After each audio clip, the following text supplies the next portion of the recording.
Type 2 হচ্ছে কৃত প্রত্যয়। কৃত প্রত্যয় সম্পর্কে জানতে হলে আমাদের একটু বেসিক ক্লিয়ার করতে হবে, সেটা হচ্ছে ধাতু সম্পর্কে। আমরা এখানে দেখতে পাচ্ছি, আমরা এখানে একটা ক্রিয়াপদ নিয়েছি পড়ছি। পড়ছি যে ক্রিয়াপদ বা পড়ছি ছাড়া যে কোনো ক্রিয়াপদকে কিন্তু দুই ভাগে ভাগ করা যায়। একটা হচ্ছে ক্রিয়াপদের মূল অংশ ক্রিয়ামূল বা ধাতু, আরেকটা অংশ হচ্ছে বিভক্তি অংশ। তো ক্রিয়ামূল বা ধাতুর সাথে যে প্রত্যয়টা যুক্ত হয় সেটাকে বলা হয় কৃত প্রত্যয়। এখন ক্রিয়ামূল বা ধাতু আমরা কিভাবে মনে রাখতে পারি সেটা যদি একটু বলে দেই, আমাদের এটা মনে রাখাটা খুবই সহজ। আমরা তুই সর্বনামটার সাথে যেই ধাতুগুলোকে দিতে পারবো, যেমন তুই পর, তুই কর, তুই যা, তুই চল, এইগুলো, ঠিক আছে, এগুলো হচ্ছে আমাদের ধাতু বা ক্রিয়ামূল। আর এই ক্রিয়ামূল বা ধাতুর সাথে যে প্রত্যয়টা যুক্ত হয় সেটাকেই মূলত কৃত প্রত্যয় বলে। আচ্ছা, তাহলে দেখি আমরা আমাদের বইয়ে কি দেওয়া আছে। লক্ষ্য করো, প্রথম প্রশ্নে দেওয়া আছে নিচের কোনটি মৌলিক ধাতু।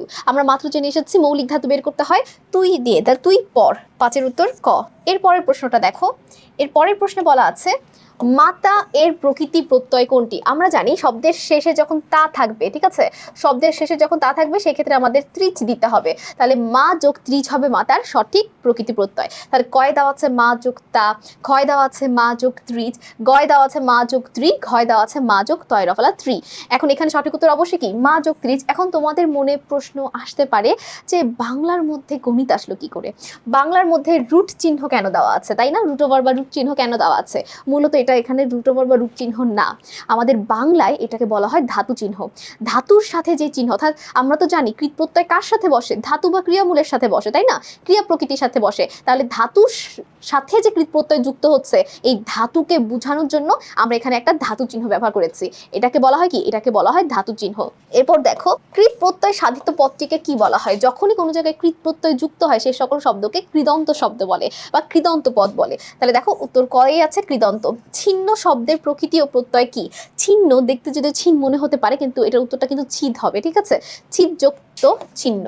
এরপর দেখো দোলনা এর প্রকৃতি ও প্রত্যয় কি। দুল যোগ অনা, দোল যোগ না, দিল যোগ না, দিল যোগ অনা, এটা উত্তরটা হবে দুল যোগ অনা, কারণ এখানে একটাতেই তো আমাদের ধাতু চিহ্নটা দেওয়া আছে। এভাবেও আমরা চাইলে খুব সহজে বের করতে পারি। এরপরের প্রশ্নটা দেখো শ্রবণের প্রকৃতি প্রত্যয় কি।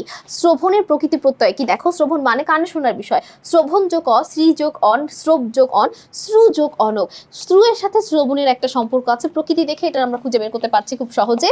উক্তি এর প্রকৃতি প্রত্যয় কি। উক্তি শব্দটা এসেছে বচন থেকে, বা কয়তাগুলো যেটা থাকে সেটাতে বচ চ যুক্ত করতে হয়, ঠিক আছে, তাহলে এটা উত্তরটা কি হবে, বচ যুক্ত নাকি বচ যোগ উক্তি নাকি বচ যোগ কয়তয়রসি। অবশ্যই যেখানে ধাতু চিহ্ন আছে প্লাস উক্তিতে যেটা যায় বচ যোগ তি। আচ্ছা, তো 12 নম্বর যে প্রশ্নটা আছে দেখো, 12 নম্বর প্রশ্নে কি বলা আছে, মুক্ত শব্দের সঠিক প্রকৃত প্রত্যয় কোনটি। মু যোগ কয়ত, মুখ যোগ ত, মুখ যোগ কয়ত, মুচ যোগ ত, এর উত্তরটা কি হবে মুচ যোগ কয়ত।